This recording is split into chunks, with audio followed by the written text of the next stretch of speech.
네, 안녕하세요. 정보스의 땅 따먹기 정진관입니다. 오늘은 KB 부자 보고서에 대해서 한번 살펴보도록 하겠습니다. 정보수도요, 연말이 되면 이 자료가 나오기를 굉장히 손꼽아 기다리고 있고요. 왜냐하면 데이터가 굉장히 신뢰할 만하고 그 흐름과 맥을 정확히 짚고 있더라. 이렇게 말씀드릴 수 있을 것 같습니다. 과연 23년도의 부자들은 어디로 자신들의 자산을 흘려보낼지 살펴보는 시간 갖도록 하겠습니다. 출발하겠습니다.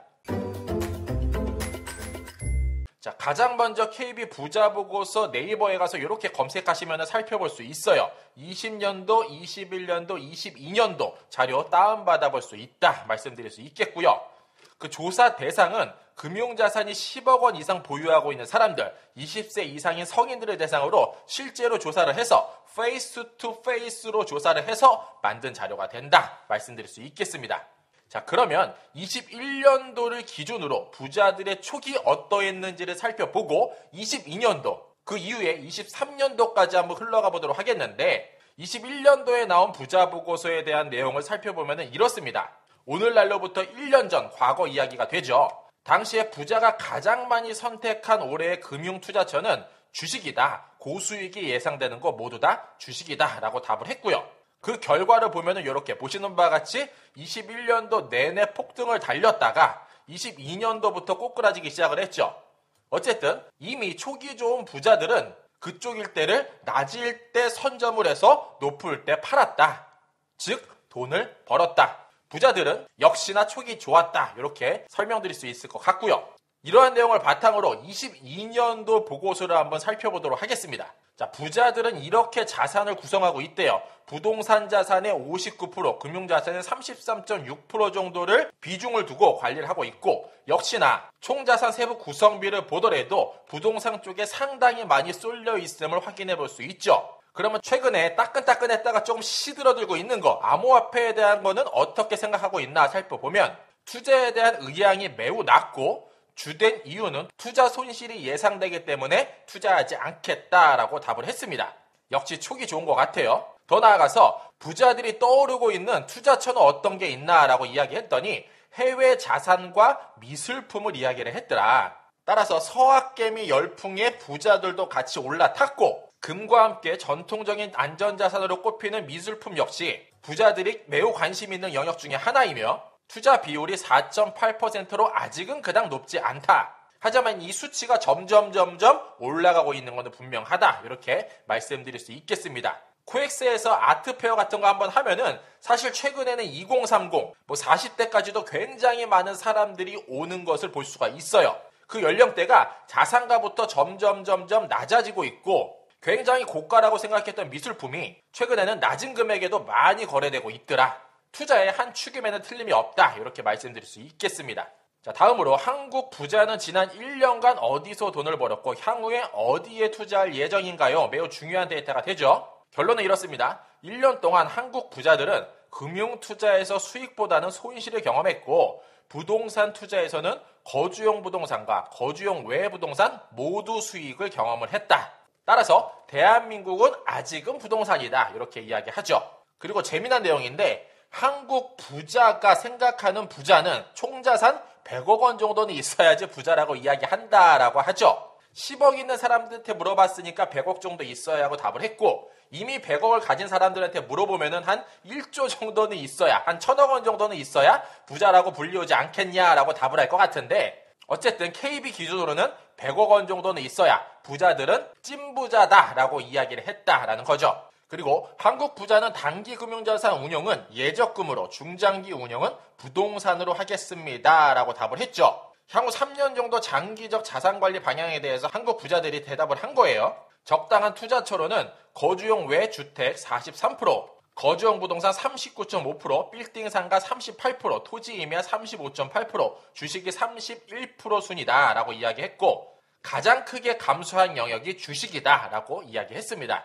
어쨌든 부동산 영역이 전부 다 들어갔다. 자, 가장 눈여겨봐야 될 데이터가 사실 요 창인 것 같아요. 제가 하나하나 좀 풀어보면은 주식 같은 경우에는 부자들이 앞으로 이렇게 마이너스 49%, 투자에 굉장히 소극적으로 반영할 것 같고요. 펀드 마이너스 33, 만기 환급형 보험 마이너스 16, 거주용 부동산 마이너스 15. 오늘날 부동산 시장 별로 좋지 않습니다. 따라서 거주용 부동산도 이렇게 소극적으로 반응을 하고 있고요.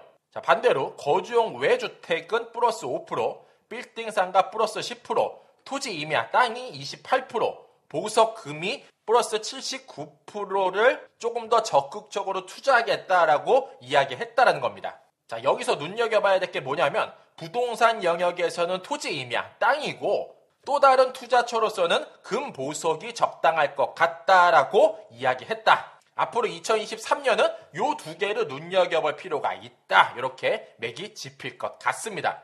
자, 그러면 부자들은 어떻게 돈을 만들었나라고 이야기하는데 조금 허탈할 수 있어요. 종잣돈 형성 방안을 보면은 급여 등 근로소득을 모아서 신흥부자가 많이 탄생을 했고 또 하나는 여기 머리 살짝 치워볼게요. 부모로부터 지원, 증여, 상속을 받아서 신흥부자가 만들어진 것 이외에는 대부분 전통부자들이 그 판을 짜고 있다라고 이야기할 수 있고 급여 근로소득을 모아서 부자가 되는 게 사실 쉽지는 않죠. 굉장히 고연봉이나 사업을 하신 분들 이런 몇몇 분 제외하고는 대부분 부모로부터 지원을 받았다. 신흥부자의 부의 원천을 살펴보니 역시나 부동산 투자로 많이 벌었다.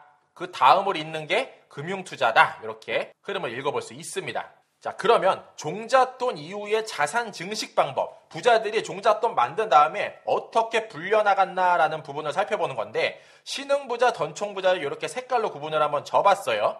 빨간색이 신흥부자, 파란색이 전통부자로 구분을 해봤고 신흥부자 같은 경우에는 주식, 예적금, 다세대 연립 빌라, 기타 자산 등으로 돈을 불려갔다고 하면 전통부자들은 펀드, 거주용 부동산, 일반 아파트, 재건축 아파트, 상가, 토지 임야 등으로 돈을 불렸다. 근데 여기서 한번 해석을 해봐야 될 부분은 전통부자 같은 경우에는 오래전부터 집들을 여러 채 갖고 있었어요. 그것들이 재건축되면서 돈을 벌었고 다음으로 정보수가 자산가들을 쭉 만나보면 역시나 굉장히 땅을 많이 가지고 계세요. 시간이 좀 걸리는 투자 영역임에는 틀림이 없는데 어쨌든 토지 임야로 굉장히 돈을 많이 벌고 있다. 이렇게 체크해 볼 수 있습니다. 더욱이 3기 신도시부터 해서 경기권에 엄청나게 개발을 하죠. 그게 무려 32조 원이나 된다고 하는데 그게 이미 부자들 주머니에 다 들어가 있다. 땅으로 돈 번 사람이 굉장히 많다. 이렇게 말씀드릴 수 있겠습니다. 자, 그러면 전 세계 위기였죠. 코로나 때 부자들은 어떻게 이를 극복을 했나 살펴보면 코로나 때 주식 같은 경우에 대충 던져놔도 굉장히 많이 올랐어요. 그래서 20년에는 42%나 수익을 경험을 했고 부동산도 마찬가지로 굉장히 많이 올랐죠. 거주용 부동산, 거주용 외 부동산 모두 다 수익을 경험을 했다. 21년도에 역시나 거주용 부동산뿐만 아니라 그 외의 부동산, 상가, 토지 임야 모두 다 수익을 경험을 했다. 자, 마무리하겠습니다. 향후 유망 투자처에 대한 중장기 운영 방안 요거를 다시 한번 언급드리면 금융자산 쪽은 조금 빠지고 있는 분위기고 부동산 자산 쪽에 조금 비중을 더 늘리는 분위기임에 틀림이 없고 그중에서 거주용 부동산은 조금 더 줄이는 편이 맞다. 더 나아가서 토지 임야, 땅이나 금보석 등의 부자들이 23년도에 많이 투자할 걸로 예상해 볼 수 있다라고 마무리 말씀드릴 수 있을 것 같고요. 아니나 다를까 22년 12월 27일자 뉴스입니다. 코인 폭등 예측한 유럽은행이 이번에는 금값이 엄청나게 오를 것이다라고 전망치를 내놨고요. 세계 최고의 부자 중 하나죠. 빌 게이츠는 최근에 땅을 사서 모은다고 합니다. 우리나라에 이미 부자들이 대부분 가지고 있는 땅들, 민간이 가지고 있는 땅들이 이렇게나 많고 정부 소유가 상당히 적은 편에 속하죠.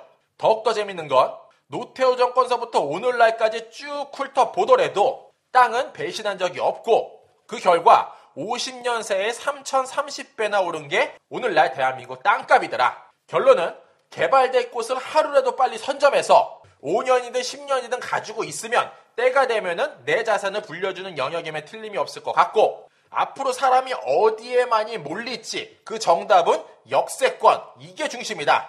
다시 한번 언급드리며 이 시간 마무리토록 하겠습니다. 이상으로 정고수였습니다. 안녕.